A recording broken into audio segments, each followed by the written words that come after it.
Control করা যাবে না, অবৈধ কন্ট্রোল করা যাবে না মিডিয়াকে। মিডিয়া, স্যাটেলাইট মিডিয়া আমাদেরকে দিতে হবে।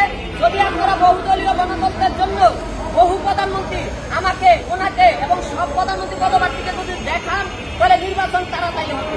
আর তা না হলে আপনারা এই ডিসেম্বরে নির্বাচন চান, শুধু এই ডিসেম্বরে না, পরের ডিসেম্বরেও নির্বাচন হইব না। যদি আপনারা নির্বাচন চান, তাহলে আমি 20 বছর ধরে রাজনীতি করি, জনকল্যাণ পার্টির চেয়ারম্যান। আমার বড় ভাই শহীদুর রহমান হলাদার, তিনি 30 বছর ধরে রাজনীতি করে।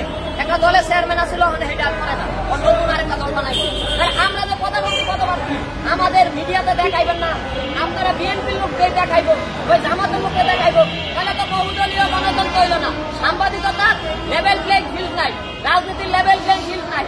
আমি বিপিনুরকে বলি, নাগরিক পার্টির নাহিদ ইসলামকে বলি, সকল দলকে, তোমরা যারা প্রধানমন্ত্রী মানে যে পদটা পাইবা, তোমাদের আলাদা আলাদা ব্যানারে পাশে আমার ছবি দিয়া বানাইছি প্রধানমন্ত্রী পদপ্রার্থী, শহীদুর রহমান হাওলাদারের প্রধানমন্ত্রী পদপ্রার্থী, পাশে বিএনপির ম্যাডাম খালেদা যে প্রধানমন্ত্রী পদপ্রার্থী, এইরকম 5টা-10টা থাকতে হবে। তাহলে মানুষ বুঝতে চেষ্টা করবো যে আসলে প্রধানমন্ত্রী হিসেবে যোগ্যকে আমাদের দেখবে জনগণ। ম্যাডাম খালেদা জিয়াকে দেখবে, আমাকে দেখবে, ওনাকে দেখবে, নাগরিক পার্টি নাহিদ ইসলামকে দেখবে, বিপিনুরকে দেখবে। এই 10টা প্রধানমন্ত্রীর মধ্যে থেকে একজনকে ভোট দিবে। এইটা হলো বহুদলীয় গণতন্ত্র। বহুদলীয় গণতন্ত্র না থাকলে ভোট হইব না, আমরা আন্দোলন করে ভোট নামাইতে পারবো না। তাই বলি, এখন আমাদের মধ্যে বহুদলীয় গণতন্ত্র রক্ষার জন্য আমরা মাঠে নামছি। আমাদের মধ্যে এখন আমি প্রধানমন্ত্রী পদপ্রার্থী খায়রুল কিছুক্ষণ বললাম, এখন বলবেন প্রধানমন্ত্রী পদপ্রার্থী শহীদুর রহমান হাওলাদার।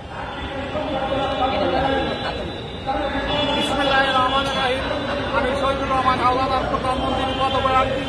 আমার পাশে খায়রুল প্রধানমন্ত্রী পদপ্রার্থী। বহুদলীয় গণতন্ত্র চালু করতে হইলে সবাই মিলে একাত্রে একই বংশে দাঁড়াইয়া তারে বর্ষাই দেবে। আশা করি বেগম খালেদা জিয়া আমাদের পাশে আমাদের